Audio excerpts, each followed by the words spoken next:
John has come to Portsmouth to meet naval historian Andrew Lambert on board HMS Warrior. He hopes to find out more about Thomas's life as a stoker in the Victorian Navy. Andrew. John. Hi. Good to meet you. Meeting you. Thank you. Lovely ship. Yeah, it's magnificent. I wanted to meet you because I've been looking into my great-great-granddad, Thomas Beaton. I've got some of his service record. The thing that stood out to me where he's got a court-martial and then spent a period of time in prison, so I wanted to try and understand what had gone on there. Right. And also, really, what his life would have been like on a ship, because he's listed down as being a stoker. I mean, my impression, in all honesty, is that he's joined the Navy because he didn't have much else to do in terms of options. Is that a fair assessment, or was joining the Navy a good option for somebody? This is going to be a really aspirational thing to do. First of all, it's going to teach him to be a sailor. Then it teaches him to be a stoker, which is a skilled and very demanding job. To be a working class man in mid-19th century, to be a skilled man in the Royal Navy is about as high as you're going to get. This ship, it really sums the whole thing up. This is a ship that he would have seen during his service career. We can go below and have a look at where they live. Oh, brilliant, yeah. Thank you. So we're going down now into the stoke hold, and when Thomas comes on duty, coming down this way, he'd found that the heat would be rising up from the engines. We've got a huge amount of coal being burnt. Why would you pick to do this then? Because this seems like the most grimmest job on the ship. Extra money, shorter shifts. It's got potential. Oh. And here we are. This is the stoke hold. Wow.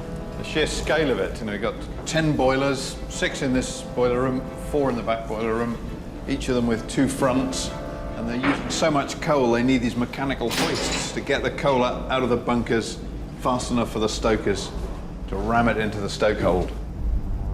Working the ship's engines was intensive and back-breaking work, shoveling coal in stifling heat for hours at a time, and with the risk of serious burns. There was no ventilation in the stoke holds, and the temperature of the furnaces could soar to 100 degrees, causing men to pass out. But coal-fired steam propulsion gave the Royal Navy's warships a military advantage. No longer dependent on prevailing winds, they could now take direct routes with increased speed and maneuverability. Stokers like Thomas were at the heart of this new technology. So how many men would work in a space like this? 40 men stoking. And stoking's basically shoveling coal in? It's a combination of getting the coal in there and then making sure it burns efficiently. So you've got this huge grate area here, and the air is coming in the bottom, it's going through the coal, and the hot air is then heating the water up here. So this is your boiler. This is very hot. You don't want to be touching this when the boiler's running. It's about 120 degrees Fahrenheit down here when everything is running at full speed. So I'm going to do what my great-great-granddad did? Yeah, absolutely.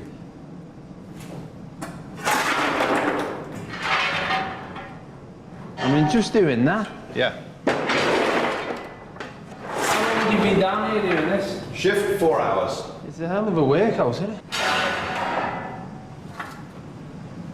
So for Thomas, and making that decision to be a stoker and to join the Navy has been a positive step up. Yeah, absolutely. He's joined the most important military organisation in the world, and he's made a choice to move from being a sailor, old technology, to being a stoker, new technology. So he's going with the flow. But then I've still got this blip on his career where he's had this court-martial and put in prison. Have you got any explanation for that? I think there's a good place we can look, and we might be able to get to the bottom of that because the Navy's pretty good at keeping records. So we'd better head for the library. Oh, okay. Shall I turn the fire off?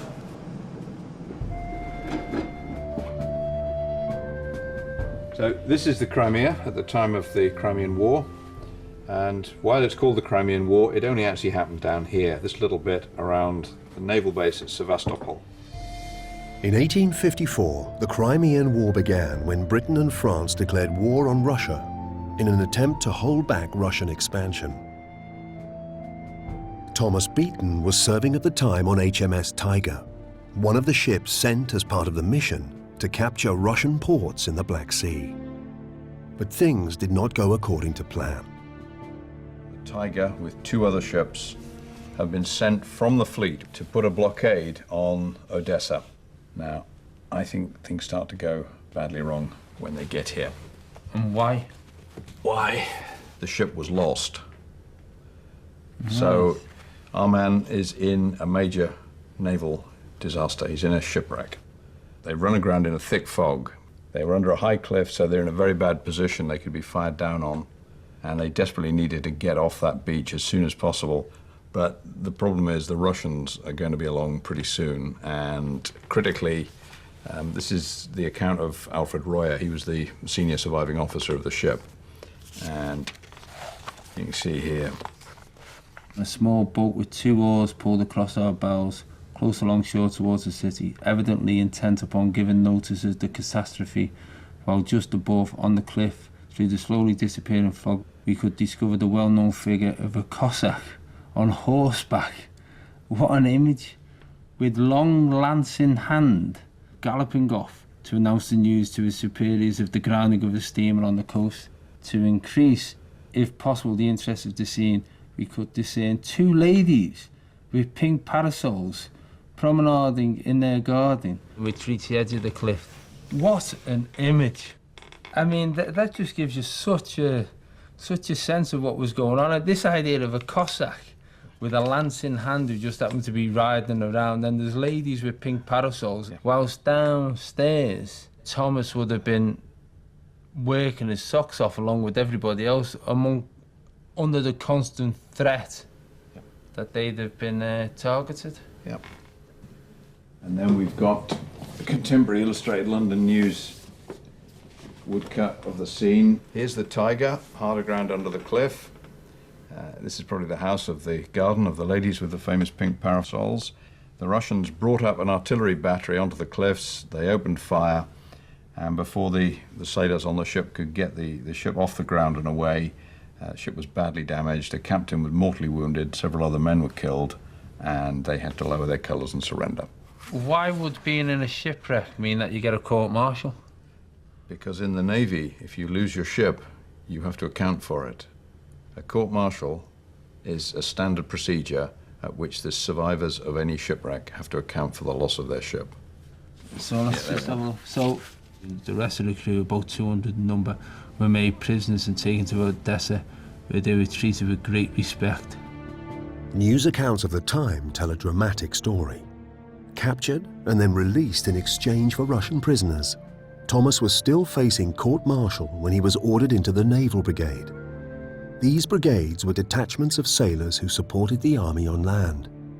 Thomas found himself in the middle of one of the most notorious battles of the 19th century.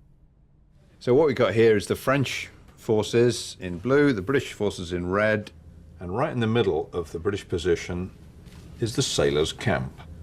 So our man is now at the siege of Sevastopol. He's in the sailors' camp, he's building batteries, and he's helping to man and fire heavy artillery bombarding Sevastopol. So it's a big camp, it's not Big just camp. a couple of them, is it? Well over 1,000 men, about 1,400 men at most. And were they regarded as making a valuable contribution? The Naval Brigade was absolutely essential to the siege of Sevastopol. Without their guns, without their skills, and the firepower they brought, Sevastopol would not have been taken.